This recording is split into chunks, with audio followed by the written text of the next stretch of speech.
Please silence.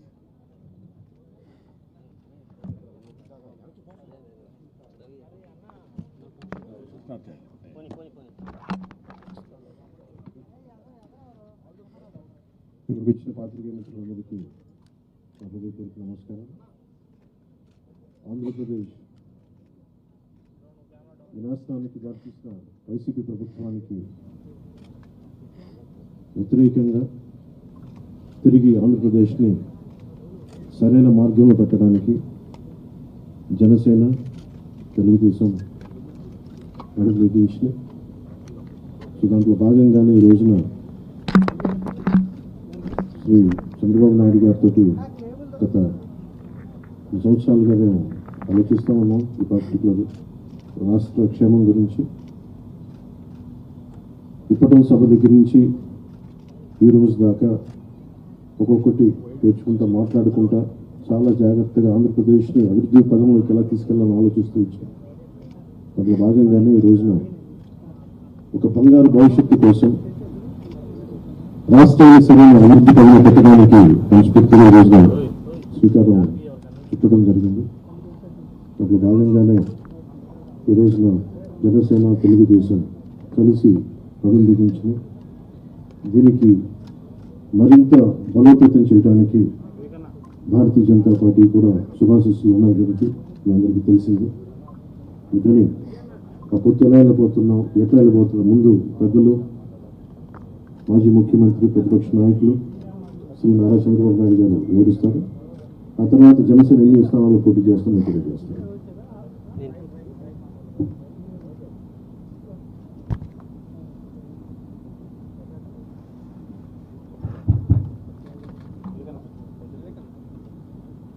గౌరవనీయులు పవన్ కళ్యాణ్ గారు, వేదిక పైన పెద్దలు, అదే మరిగా ఈ సమావేశానికి వచ్చిన అందరికీ నమస్కారాలు. ఈరోజు మాఘ పౌర్ణమి శుభముహూర్తం. ఆ శుభదినాన శుభముహూర్తంలో తెలుగుదేశం పార్టీ, జనసేన పార్టీ రెండు కలిపి ఎన్నికలు పోవడానికి సిద్ధమవుతున్నాం. ఈ వార్త రాష్ట్రంలో ఉండే ప్రజలందరికీ కూడా ఒక శుభవార్త కావాలని చెప్పి మేము కోరుకుంటున్నాం. పవన్ కళ్యాణ్ గారు చెప్పినట్టు ఈ రోజు యొక్క కలయిక అనేది రాష్ట్ర భవిష్యత్తు కోసం, ఈ రాష్ట్రాన్ని కాపాడుకోవడం కోసం, భావితరాల భవిష్యత్తు కోసం ఈ కలయిక కలుస్తున్నాం. అదే మాదిరిగా ఈ కలయికలో భాగంగా ఇద్దరం కలిసి చాలాసార్లు మాట్లాడుకున్నాం. పార్టీ నాయకులు మాట్లాడుకున్నాం. అన్నీ మాట్లాడిన తర్వాత 175 సీట్లలో 24 సీట్లు జనసేన పోటీ చేస్తుంది. 3 పార్లమెంటు జనసేన పోటీ చేస్తారు. మిగిలిన సీట్లలో తెలుగుదేశం పార్టీ ఇప్పుడు ఉంది. మళ్ళీ వారు చెప్పినట్టు బీజేపీ కలిసి వస్తే ఆ విషయాలు కూడా మాట్లాడుకొని మేము తగిన నిర్ణయాలు తగిన సమయంలో తీసుకుంటాం. ఈరోజు మనం మొట్టమొదటిసారిగా ఏదైతే నిర్ణయించుకున్నామో ఆ నిర్ణయం ప్రకారం తెలుగుదేశం పార్టీ అభ్యర్థులు ఎంపిక చేస్తాం. అదే మరిగా జనసేన అభ్యర్థుల్ని పవన్ కళ్యాణ్ గారు ఎంపిక చేస్తారు. అన్ని ఏరియాల్లో ప్రతి ఒక్కరికి అయితే విజ్ఞప్తి చేస్తున్నాం. ముహూర్తంలో రేపు ముందు మేము క్యాండిడేట్స్ రిలీజ్ చేసిన తర్వాత మళ్ళా మిగిలిన డీటెయిల్స్ అని మాట్లాడతాం. ఇది తెలుగుదేశం పార్టీ అభ్యర్థుల జాబితా. మొదటి విడతగా ఒక 94 సీట్లు మీకు రిలీజ్ చేస్తున్నాను. ఇది మీకు పంపిస్తాను. మీ అందరూ డిస్ట్రిబ్యూట్ చేసిన తర్వాత నేను మాట్లాడతాను. ఇప్పుడు పవన్ కళ్యాణ్ గారు మాట్లాడతాను. జనసేన చాలా కీలకంగా 24 స్థానాల్లో పోటీ చేస్తున్నారు. భారతీయ జనతా పార్టీని దృష్టిలో పెట్టుకుని కూడా జనసేన చాలా కీలకంగా 12 స్థానాల్లో పోటీ చేయాలని నిర్ణయించుకున్నాం. దాంట్లో ముందుగా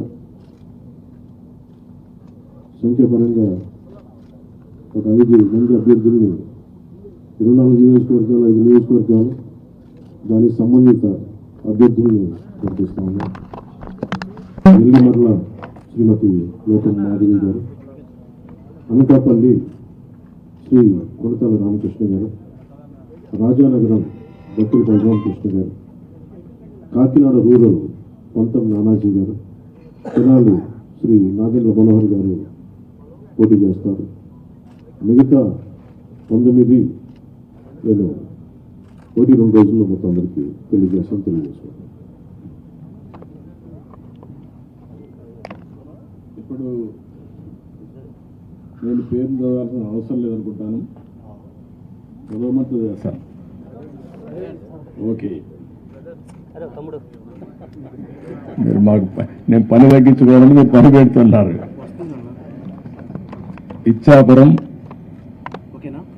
బెండలం అశోక్ గారు, టెక్కలి కింజరపు అచ్చెన్నాయుడు, ఆముదాల వలస కోన రవికుమార్, రాజాం కొండ్రు మురళీమోహన్, కురుపాం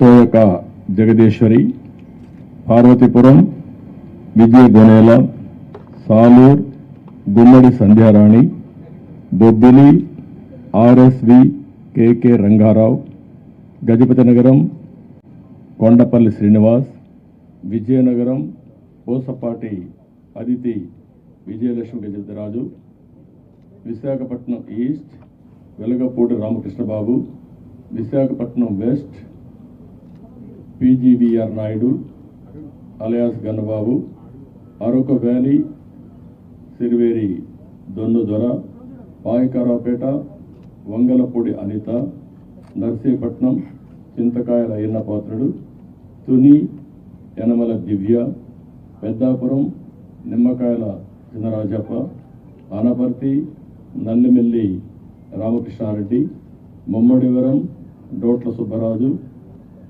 గన్నవరం శ్రీ పెళ్ళ రాజేష్ కుమార్, కొత్తపేట బండారు సత్యానందరావు, మండపేట వేగుళ్ల జోగేశ్వరరావు, రాజమండ్రి సిటీ ఆదిరెడ్డి వాసు, జగ్గంపేట జ్యోతుల వెంకటప్పారావు, ఆచంట పీతాని సత్యనారాయణ, పాలకొల్లు నిమ్మల రామానాయుడు, ఉండి మంతెన రామరాజు, తణుకు అరిమెల్లి రాధాకృష్ణ, ఏలూరు బడేటి రాధాకృష్ణ, చింతలపూడి సోంగార్ రోషన్, తిరువూర్ కొలికపూడి శ్రీనివాస్, నూజివీడు కొలుసు పారసార్థి, గన్నవరం యాడ్లగడ్డ వెంకట్రావు, గుడివాడ వెనుగంట రాము, పెడన కాగిత వెంకట కృష్ణప్రసాద్, మచిలీపట్నం కొల్లు రవీంద్ర, పామర్రు వర్ల కుమార్ రాజా, విజయవాడ సెంట్రల్ బోండా ఉమా,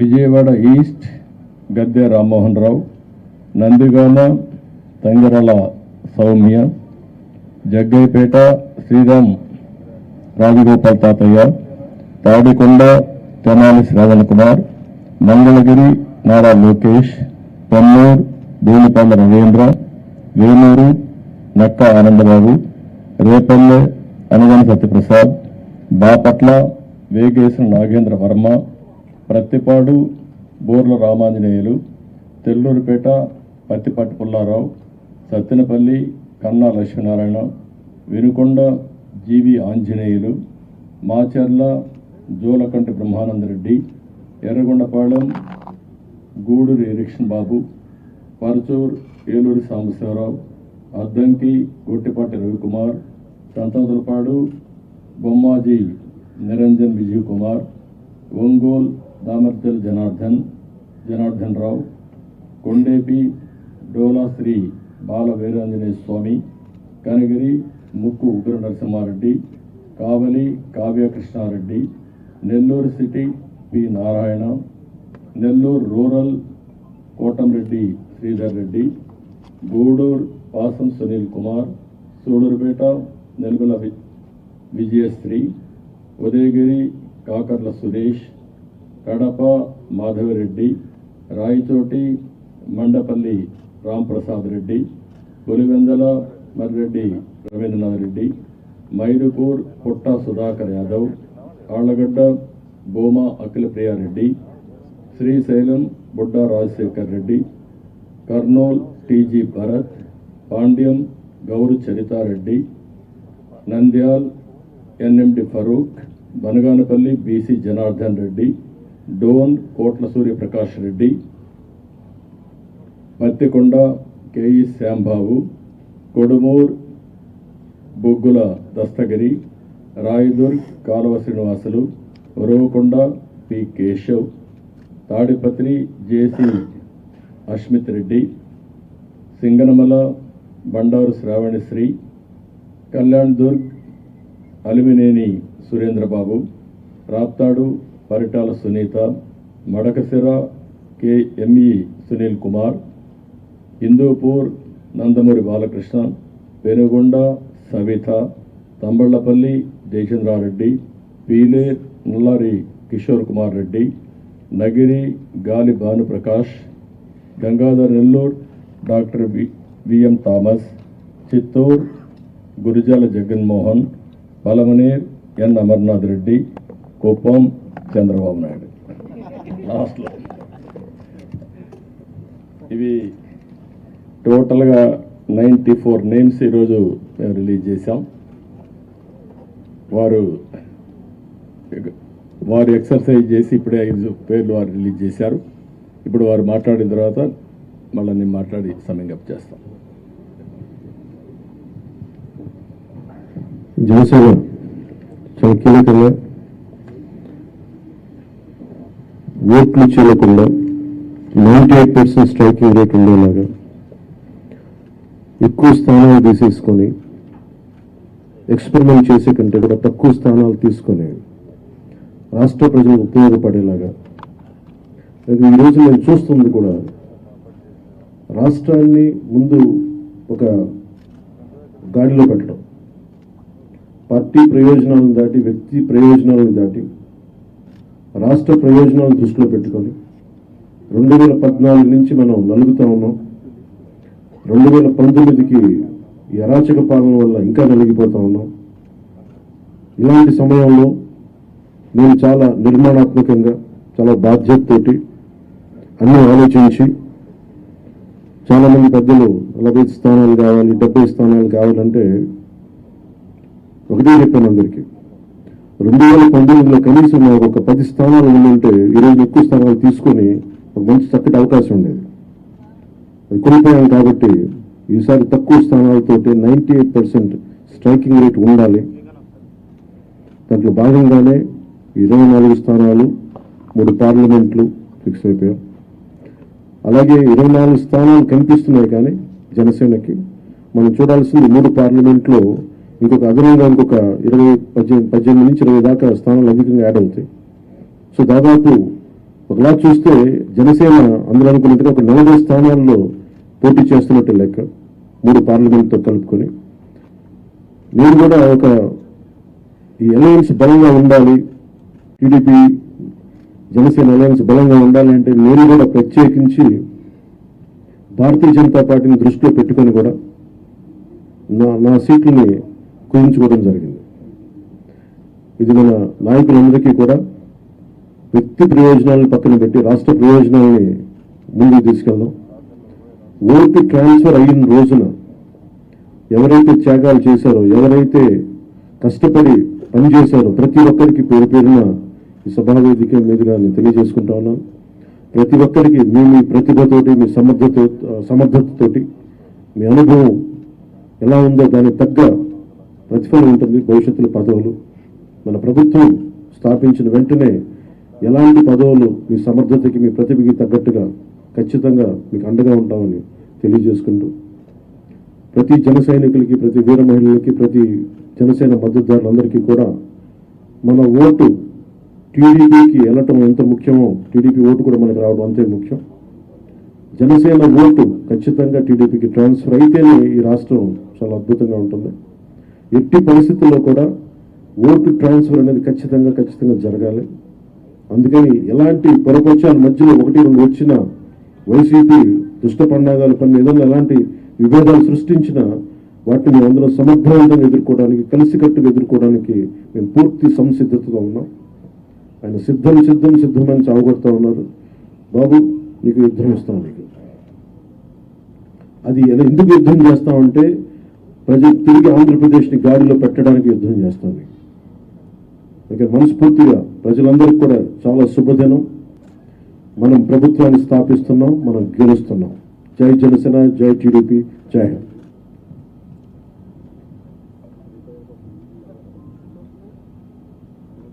ఇప్పుడే జనసేన అధినేత పవన్ కళ్యాణ్ గారు చెప్పిన దాన్ని నేను పూర్తిగా సమర్థిస్తూ, ఈరోజు ఈ కలయిక రాష్ట్ర భవిష్యత్తు కోసం,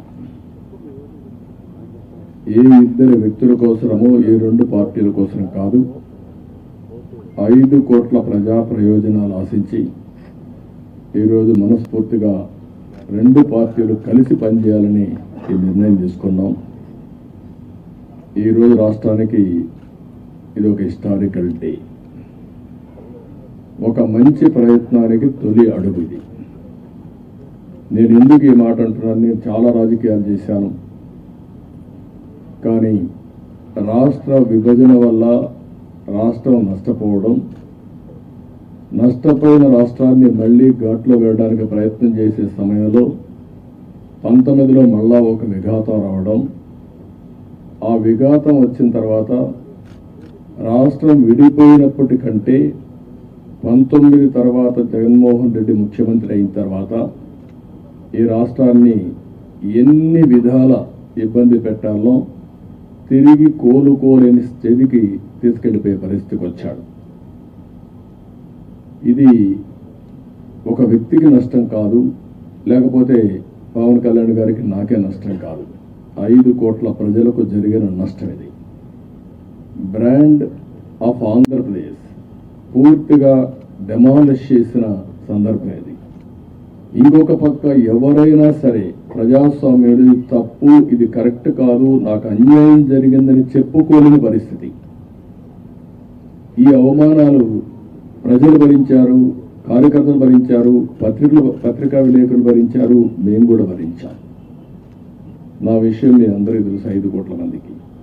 పవన్ కళ్యాణ్ గారు ఒక మంచి ఉద్దేశంతో వస్తే ఇప్పటం గ్రామంలో జరిగినటువంటి సంఘటన దగ్గర నుంచి విశాఖపట్నంలో రోడ్ షో కూడా చేయనీయకుండా చేసే పరిస్థితి, అడుగడుగున రాజకీయ నాయకుల్ని అడ్డుకొని అరెస్టులు చేసే పరిస్థితి వచ్చింది. అవన్నీ కూడా దృష్టిలో పెట్టుకున్న తర్వాత మేము ఒకటే ఆలోచించాం, మేమందరం కూడా రాగద్వేషాలకు అతీతంగా 2 పార్టీలు కలిసి మనస్ఫూర్తిగా సహకరించి ఈ రాష్ట్రాన్ని కాపాడే బాధ్యత మేము తీసుకోవాలనే ఉద్దేశంతోనే ఈ ఎక్సర్సైజ్కి ప్రారంభించాం. అయితే ఈరోజు ఒక అహంకారంతో ఇక్కడ మనం కూర్చున్నాం. దీని పక్కనే ప్రజావేదిక విధ్వంసంతో ప్రారంభమైంది. ఆ ప్రజావేదిక విధ్వంసం అయిన తర్వాత డెబ్రీస్ ఇంతవరకు కూడా తెలియదు. ఒక అహంభావి ఎంత ఈ విధంగా ప్రవర్తిస్తాడో అనేదానికి ఇది ఒక ఉదాహరణ. అంటే అనునిత్యం నేను కానీ నా దగ్గరకు వచ్చిన పవన్ కళ్యాణ్ గారు కూడా చూస్తే గుర్తు రావాలి ఆ విధ్వంసం, ఆ విధంగా విధ్వంసం చేసే పరిస్థితికి వచ్చారు. ఇవన్నీ చూసిన తర్వాత రాష్ట్రాన్ని వైసీపీ బారి నుండి విముక్తి చేయడం కోసం, రాష్ట్ర ప్రజల భవిష్యత్తు కోసం మేము కలిసి పనిచేస్తాం. ఇంకొక పక్క అభ్యర్థుల్ని వారి అభ్యర్థుల్ని ఇప్పుడు ఎవరిని అనౌన్స్ చేస్తారో నాకు తెలియదు, మా అభ్యర్థుల్ని వారికి తెలియదు, కానీ వారు మంచి అభ్యర్థులను వారు ఎంపిక చేస్తున్నారు. మేము కూడా బెస్ట్ అభ్యర్థుల్ని మేము కూడా ఎంపిక చేస్తున్నాం. ఈరోజు చూస్తే నా రాజకీయ జీవితంలో ఎప్పుడూ చేయనంత ఎక్సర్సైజ్ చేశాను. నేను ఆ విషయం ఇది నాకు 9వ ఎన్నికలు 9వసారి ఎన్నికలు పెట్టినప్పుడు సమైక్య ఆంధ్రప్రదేశ్లో కూడా ఇంత ఎక్సర్సైజ్ నేను ఎప్పుడు చేయలేదు. అంత ఎక్సర్సైజ్ చేశాను. 1,10,00,000 దగ్గర నుంచి అభిప్రాయ సేకరణ చేసుకున్నాను వివిధ సోర్సెస్ ద్వారా. నేను ఒక్క సోర్స్లో చేయలే, అనేక సోర్సెస్ పెట్టి ప్రజల్ని కార్యకర్తల్ని కాన్ఫిడెన్స్ తీసుకున్నాను. నేను ఒక మహత్తరమైన కార్యక్రమానికి శ్రీకారం చుట్టినప్పుడు నాకు సరైన సమాచారం కూడా ఉంటే సరైన నిర్ణయాలు తీసుకుంటాం. నాకు సరైన సమాచారం లేకపోతే సరైన నిర్ణయాలు తీసుకోవాలనే ఉద్దేశంతో సమాచారం తీసుకుని అన్ని కోణాల్లో విశ్లేషించిన తర్వాతనే ఈ 94 మంది అభ్యర్థులు ఈరోజు వడవేసి ఫైనలైజ్ చేశాం. ఇందులో కూడా మీరు చూస్తే ప్రజల మధ్య ఉండే వ్యక్తులు కానీ, ప్రజలు కోరుకునేవారు, ప్రజల ఆమోదయోగ్యం ఉండేవాళ్ళు, సమర్థవంతంగా ఎన్నికలను ఎదుర్కొని అవతల వారితో పోటీపడే అభ్యర్థుల్ని ఎంపిక చేయడం జరిగింది. ఈరోజు ఈ 2 ఎక్సర్సైజుల్లో 118 పూర్తయినాయి. 94 మేము చేశాం, వారు 24లో 5 అనౌన్స్ చేశారు. మిగిలిన అభ్యర్థులను వారు కూడా ఎంపిక చేస్తారు. మొత్తం కలిసి 118 మంది అభ్యర్థులను ఎంపిక చేసుకునే పరిస్థితికి వచ్చాం. ఈ అభ్యర్థుల ఎంపికలు తెలుగుదేశం పార్టీ అయితే యువతకు, మహిళలకి, బీసీలకు, అదే మరి యంగ్స్టర్స్కి ఎక్కువ ప్రాధాన్యత ఇచ్చడానికి ప్రయత్నం చేశాం. చదువుకున్న అభ్యర్థులకు కూడా ఎక్కువ ప్రాధాన్యత ఇస్తున్నాం. అదే మరి మీరు చూస్తే ఒక 23 మంది ఫస్ట్ టైమర్స్, ఈ 94లో 23 మంది ఫస్ట్ టైం ఎమ్మెల్యేలుగా శాసనసభకు వచ్చే విధంగా వాళ్ళు కూడా ఎంపిక చేసుకున్నాం. వీళ్ళు 3 డాక్టర్లు ఉన్నారు, రిటైర్డ్ IAS ఆఫీసర్లు ఉన్నారు, విద్యావంతులు ఉన్నారు, 28 మంది పోస్ట్ గ్రాడ్యుయేట్స్ ఉన్నారు, 51 మంది గ్రాడ్యుయేట్స్ ఉన్నారు. బాగా 2 PhD కూడా ఉన్నారు. అదే మనకి వైసీపీ అభ్యర్థులను ఒక్కసారి మీరు పోల్చి చూస్తే కడాన రెడ్ శాండిల్వుడ్ స్మగ్లర్స్ కూడా పెట్టేశారు. రౌడీల్ని, గూండాల్ని కాకుండా రెడ్ శాండిల్వుడ్ వ్యాపారం చేసేవాళ్ళు పెట్టారంటే ఆ డబ్బులు ఇంకా ఆ రెడ్ శాండిల్ వ్యాపారం చేసేవాళ్ళు ట్రాన్స్ఫర్ కూడా చేశారు అక్కడి నుంచి. ఎందుకంటే బ్రహ్మాండమైన ప్రొడక్షన్ ఉంది అక్కడ, నాయకుల ప్రొడక్షన్ కూడా, నాట్ ఓన్లీ రెడ్ శాండిల్వుడ్ ప్రొడక్షనే కాదు. అలాంటి వాళ్ళని రౌడీల్ని డబ్బులతో ట్రాన్స్ఫర్ కూడా చేసి రాష్ట్రం అంతా స్ప్రెడ్ చేసే పరిస్థితికి వచ్చారు. ఈ విషయం కూడా ప్రజలు కూడా గుర్తుపెట్టుకోవాల్సిన అవసరం ఉంది.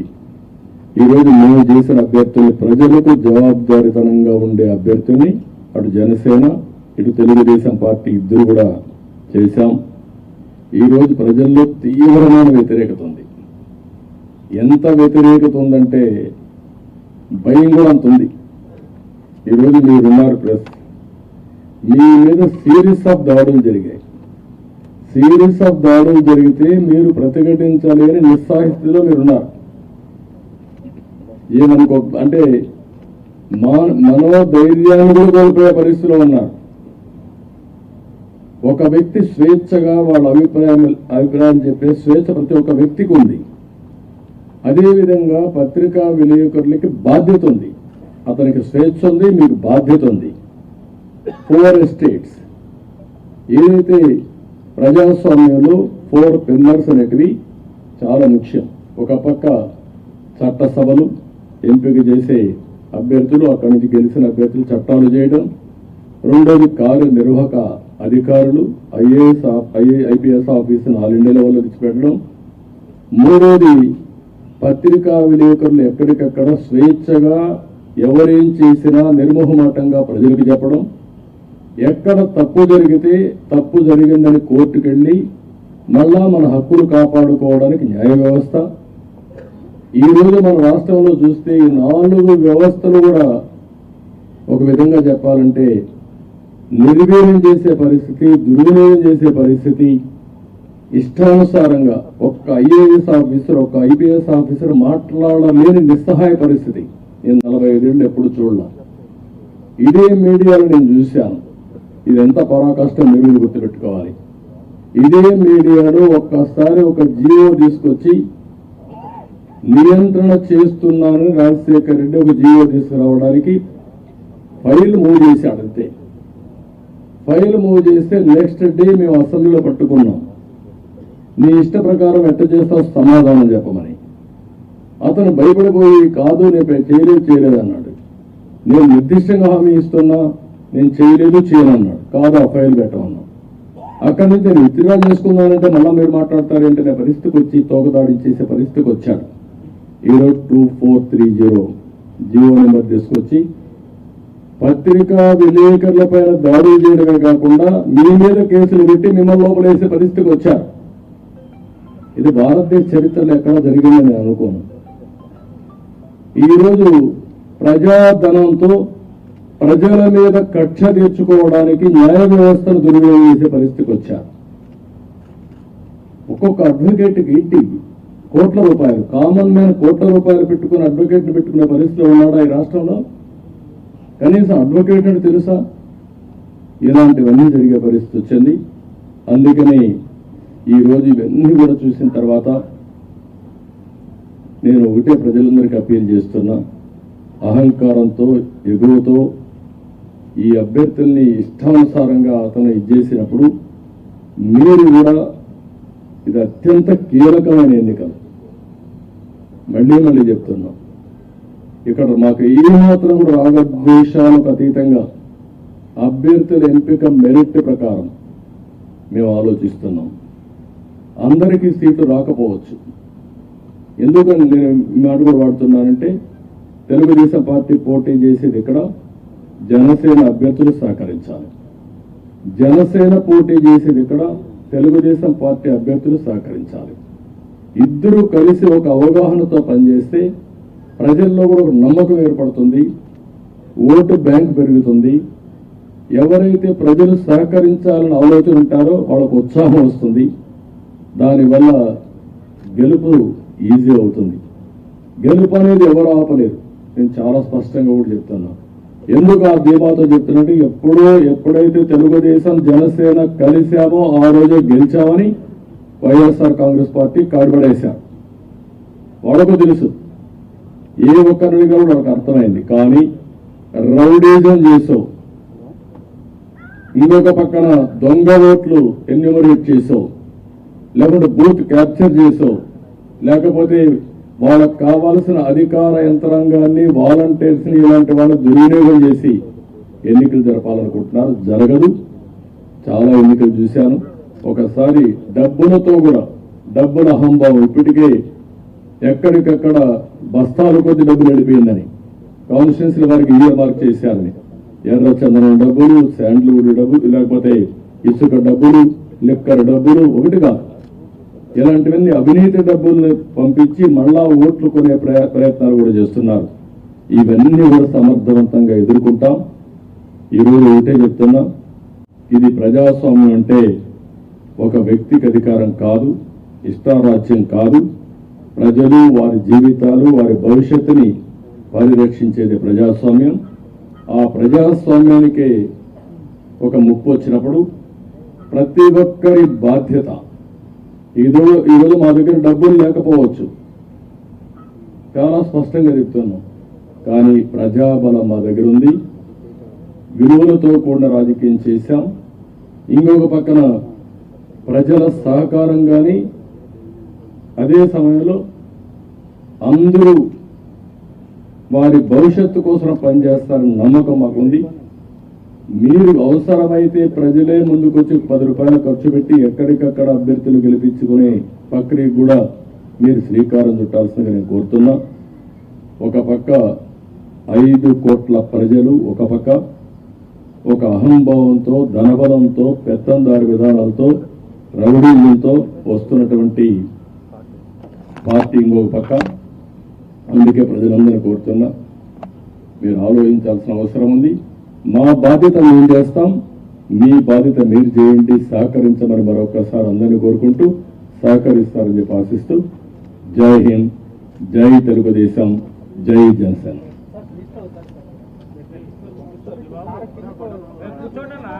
కూర్చోండి.